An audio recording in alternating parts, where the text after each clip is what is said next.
Hello, today we are going to talk about integers, specifically positive and negative numbers. You've seen integers before. We talked about counting numbers, which were 1, 2, 3, 4, etc.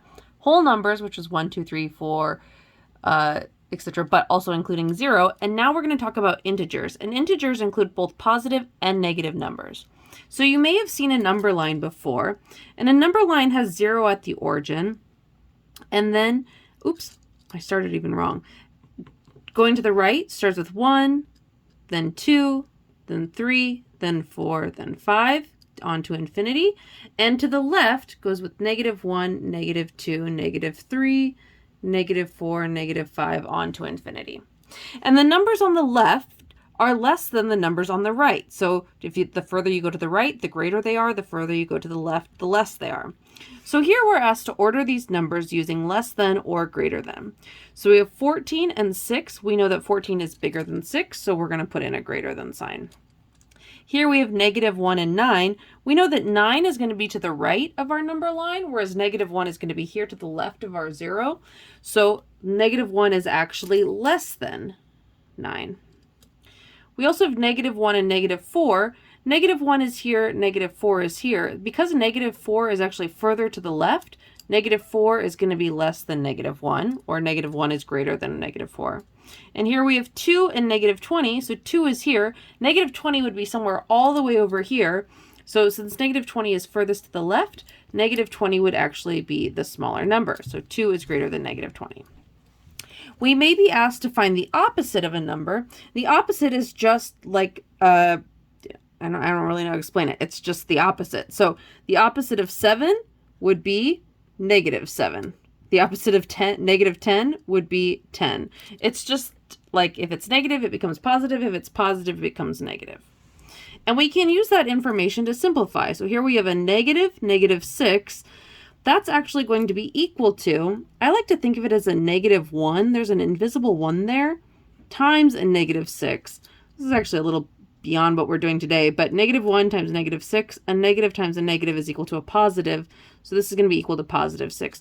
You could also just think of this as the negative of a negative is going to be positive.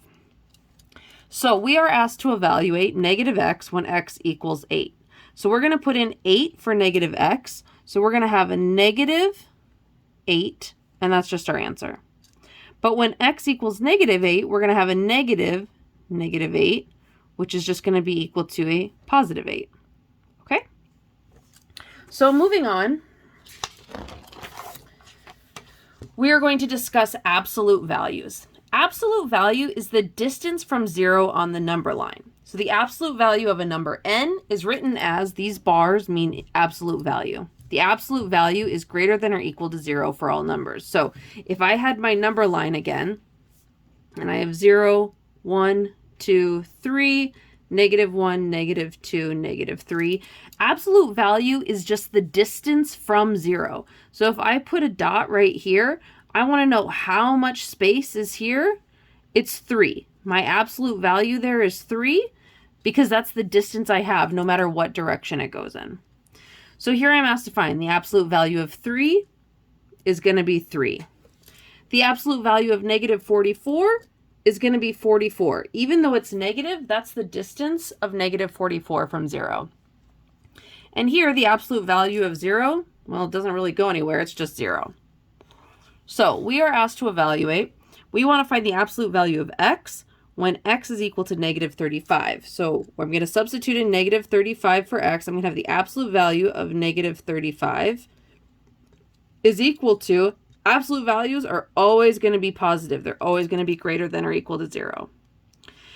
The absolute value of -y when y equals -20 is going to be the absolute value of a -20, which is equal to the absolute value of a -20 is 20.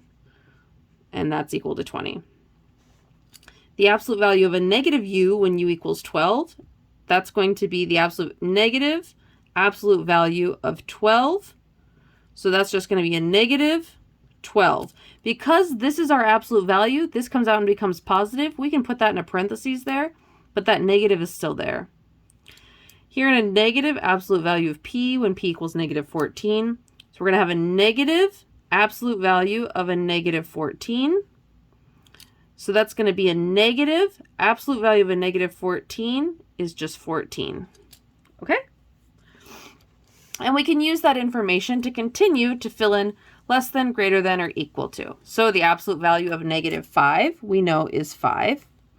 And the absolute value, the negative of absolute value of negative 5 is going to be a negative 5. And we know that negative is less than positive, so we have 5 is greater than a negative 5. Again, we have a negative 9. Negative absolute value of negative 9 is a negative 9. So these are actually equal. And we can simplify these further. We have the absolute value of 9 minus 3. When you have an expression inside an absolute value, you should treat that just like it's parentheses. So this is going to be equal to the absolute value of 9 minus 3, which is 6. And that's equal to 6. Here we have 4 times the absolute value of a negative 2. So that's going to be equal to 4 times 2. The absolute value of negative 2 is 2. So that equals 8. And here we're going to use PEMDAS. So we're going to treat these like parentheses. We'll have the absolute value of 8 plus 7 is 15. Minus the absolute value of 5 plus 6 is 11. So 15. So that's going to be equal to 15 minus 11, which is just equal to 4. And finally, we want to translate a phrase into an expression with integers.